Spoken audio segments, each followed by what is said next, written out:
En esta primera parte del capítulo cuarto, Vialet Macé hace una descripción detallada del colono santafesino y sus peripecias, no solo para aprender en cuanto a sembrar, sino el traslado y ventas del cereal, que él termina siendo la mayoría de las veces un trabajo de mucho costo y poco beneficio. La producción aprovechada es el 75%, cuando más, de lo que da un clima especialmente benigno y un suelo asombrosamente fértil. Esa producción está fácilmente obtenida, que podría competir con gran ventaja en precio y calidad con su similar norteamericana. Pero una serie interminable de intermediarios, los transportes caros, malos, escasos e inoportunos, duplican el precio. Y no solo se pierde en el rendimiento final el 25%, sino que la calidad de la mayor parte, el 75% que se aprovecha, desmerece al punto de llegar a Europa numerosos cargamentos en estado de completa inservibilidad, con grave daño del país y del crédito de sus producciones. Las causas de este estado de cosas son el ferrocarril, el intermediario y por encima de todo la mala organización del trabajo, producto de la ignorancia técnica más crasa. Cuando en 1858 don Araón Castellanos fundó la primera colonia, La Esperanza, se dieron a los colonos extranjeros arados, semillas y todos los menesteres para su establecimiento. Con un tiempo más que regular, la primera siembra fue un fracaso y la segunda también. Los colonos, desalentados, abandonaron la colonia y se vinieron a Santa Fe, capital, donde fueron recogidos por algunas familias. El señor gobernador Crespo estaba vivamente interesado en el éxito del señor Castellanos. Era una cuestión de patriotismo y de porvenir para el país. Estudiadas las causas del fracaso, se vio que los colonos no sabían ni arar, ni sembrar, ni segar, ni trillar. El defecto no estaba pues en el suelo ni en el clima, sino en la ignorancia técnica del colono.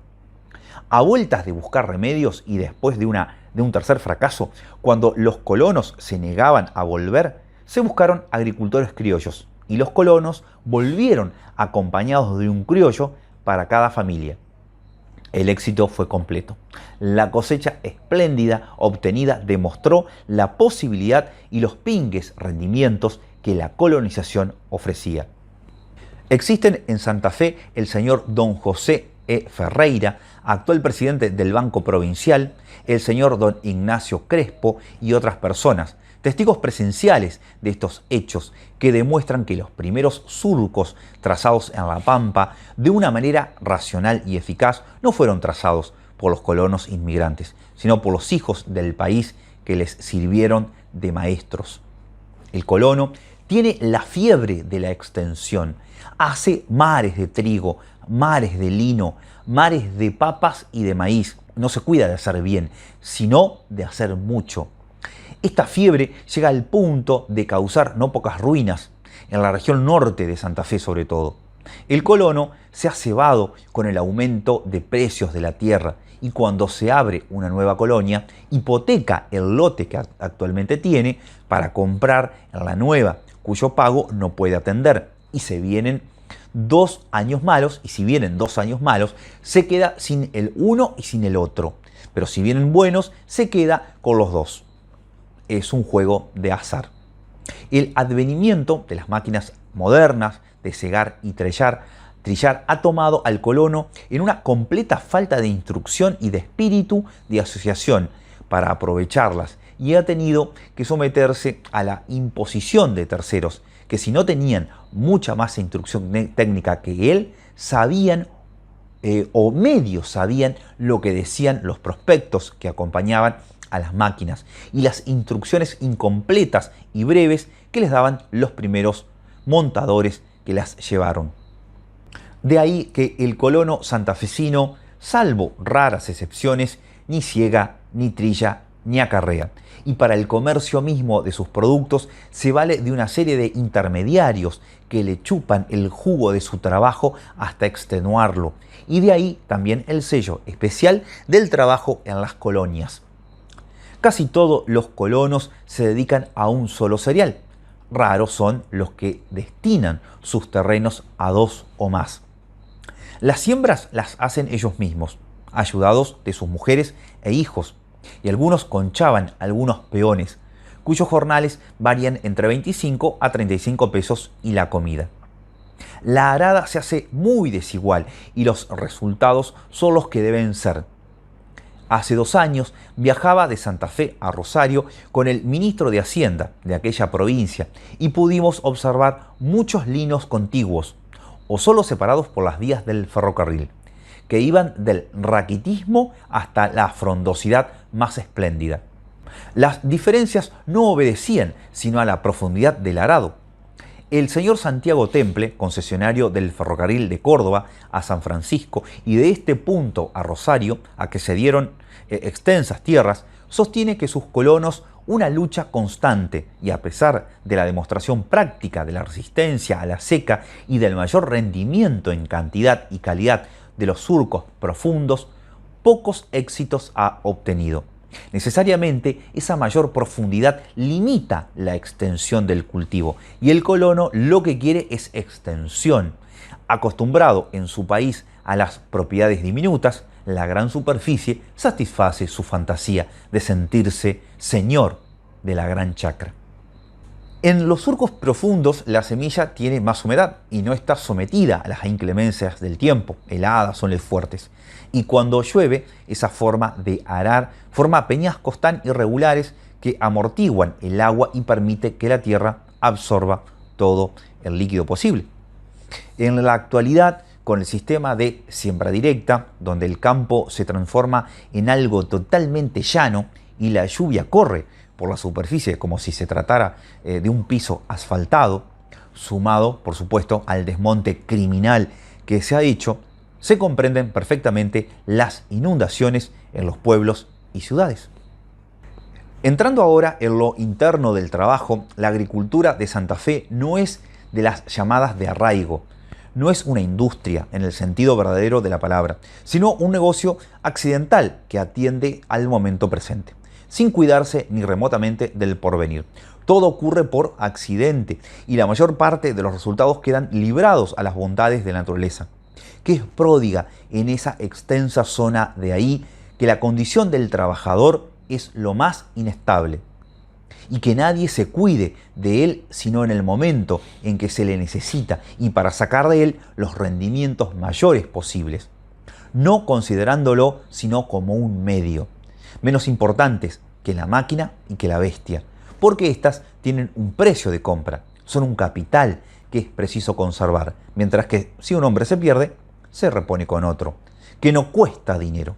Raramente se hacen contratos escritos y se notan los abusos de una y otra parte que se originan del contrato verbal y que pone en juego todas las malas mañas de la mala fe.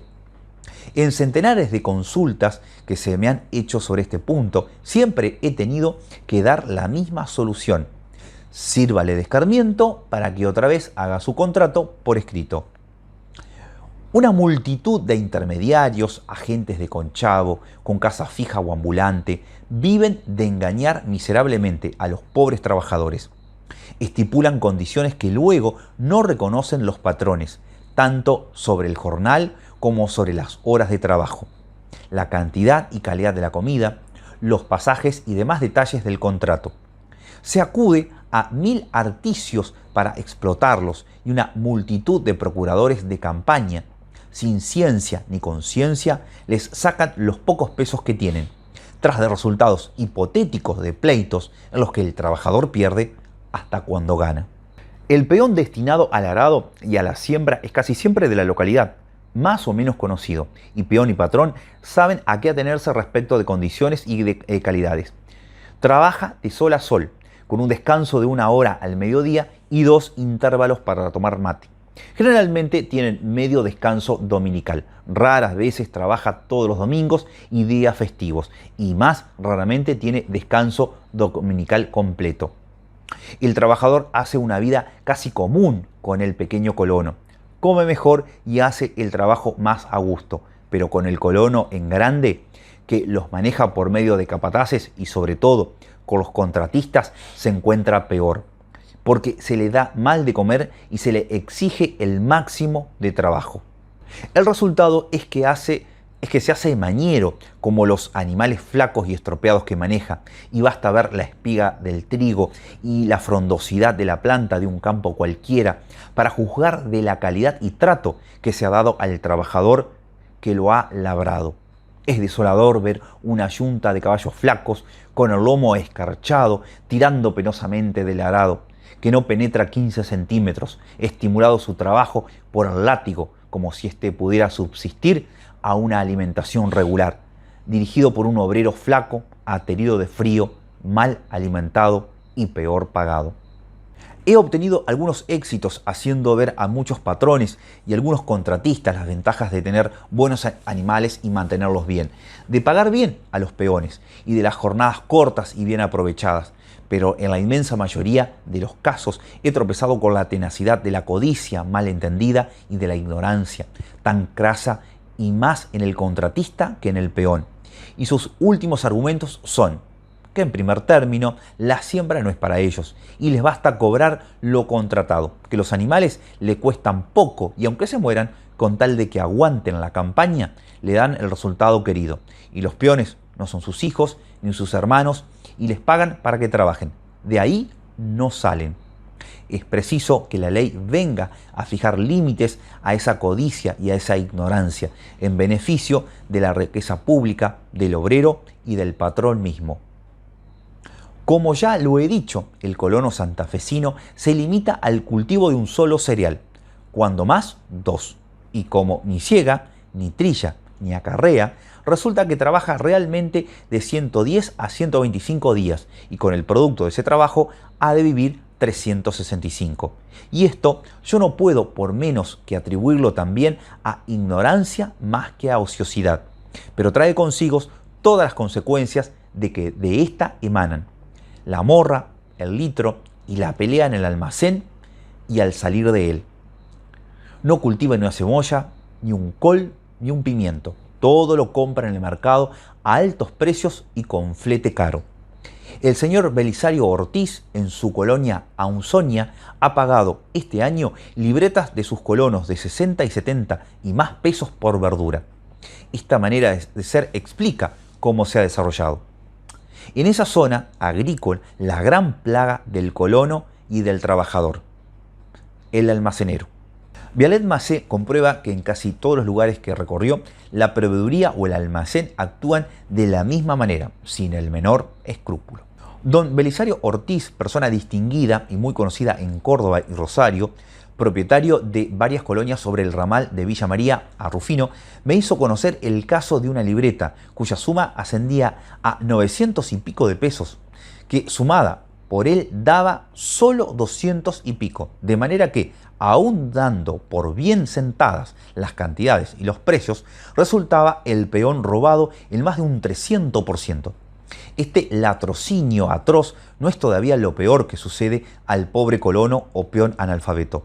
Los domingos, por la tarde y noche, y en toda la semana, cuando se puede, se le invita a tomar la copa y se le da cuanto se puede de esos venenos catalogados con tan variados nombres, todos ellos productos de combinaciones de laboratorio de trastienda, que dejan al almacenero ganancias de 200 a 400% y que producen las embriagueces más agresivas.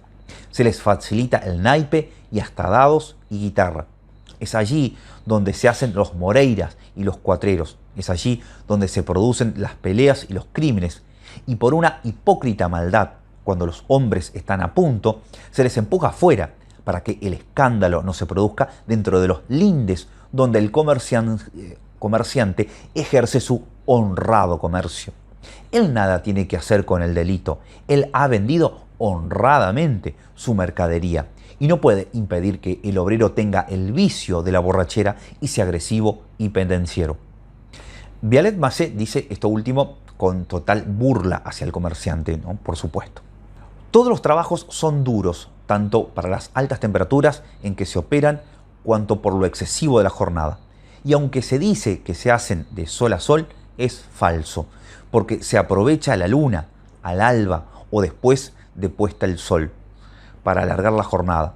He visto con mis propios ojos salir al trabajo a las 4 de la mañana como regla general, y no pocas veces a las 3:30, y dejar el trabajo a las 7:30 y hasta las 8 de la noche, dando descansos a la mañana del tiempo indispensable para tomar el mate. Al mediodía 1 hora o cuando más 2, de tal modo que la jornada mínima útil es de 13 a 14 horas y el tiempo ocupado por el peón, teniendo en cuenta el que necesita para despertar y vestirse, para comer y desvestirse. Después de la jornada no baja de 15 a 17 horas y no le queda el necesario para descansar, volviendo al trabajo sobrefatigado, y al concluir la temporada es un hombre agotado completamente, sobre todo el que ha trabajado en la horquilla de las parvas y trilladoras en la carga, descarga y estiba de bolsas. En la región noroeste de Santa Fe se prefiere al indio mocoví a todo otro trabajador, por su energía, persistencia y agilidad. En la parte occidental dominan los cordobeses, riojanos y catamarqueños. En el centro y sur los correntinos y entrerrianos toman mucha parte en el trabajo.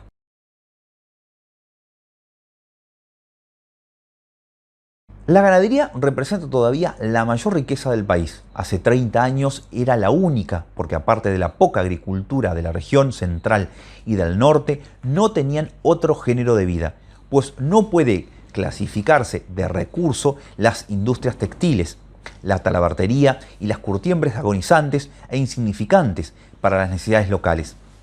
Aquellas estancias sin más salida que el consumo local, los saladeros y la exportación a Chile y Bolivia sobre campos que no tenían el valor suficiente para merecer la mensura y menos el cerco, requerían el empleo de mucho personal. Hoy todo ha cambiado. La valorización de los campos en proporciones tan grandes que parecen fabulosas, pues los campos ribereños al río Tercero se vendían por 1 onza de oro la legua y hoy no hay quien venda a 30 pesos la hectárea, es decir, 2000 veces el valor de aquellos tiempos, y en otros hasta 3 o 4000. Han exigido la mensura y el cerco de alambre que compone un capataz con 1 o 2 peones, 2 o 3 veces al año. Los corrales con bretes hacen fáciles los apartes y no son necesarios entre campos vecinos cercados sino excepcionalmente. Son muchos los miles de trabajadores que han quedado desocupados en este ramo. Y este, además, ha cambiado la condición del obrero mismo, quedando apenas en la región central y norte aquel puestero y peón de estancia bajo un régimen patriarcal que lo hacía como una segunda familia del patrón de generación en generación. Hoy, el peón de estancia de Santa Fe y parte de Córdoba es un conchabado ambulante, como en cualquier otro trabajo, que es exclusivamente criollo. A partir de este tramo del informe, Vialet Massé comienza una descripción sobre un día de trabajo intenso en una estancia con el aparte de animales y una descripción detallada de un joven criollo domando un bagual. No vamos a entrar en detalles porque ese conocimiento popular, cómo se realizaba, lo que se comía, la bebida, los juegos, etc. Este descriptivo día es una invitación del dueño de la estancia que comparte con delegados españoles, a modo de regalar una experiencia sobre el trabajo ganadero en la Argentina. Según Vialet Massé, el trabajo del peón rural en las estancias, comparado con el resto, no es malo, dando el patrón lugar a tener su majada de ovejas, cabras y lugar para la siembra. En lo que no está de acuerdo es lo que se llama auto de arraigo. Lo que no puede ser aceptado es el escandaloso auto de arraigo, inventado por el feudalismo salteño. El peón siempre debe. Si se va sin pagar, el juez de paz le echa el guante y no le permite salir sin que arraigue o pague la deuda. Y como ésta se renueva constantemente, el peón se hace viejo y se acaba esclavo de la libreta. El Código Civil permite la aceptación de la herencia con beneficio de inventario. Allí se ha inventado que los hijos hereden en vida la deuda del padre. He conocido un peón que ha trabajado 30 años en una estancia. Sus hijos, nacidos en ellas, heredaron la deuda del padre y el viejo se vio no amparado por una pensión de retiro, sino en la libertad de ir a cualquier parte a morirse de hambre, desde que los hijos se hicieron cargo de la deuda que tenían con la estancia, es decir, con el patrón.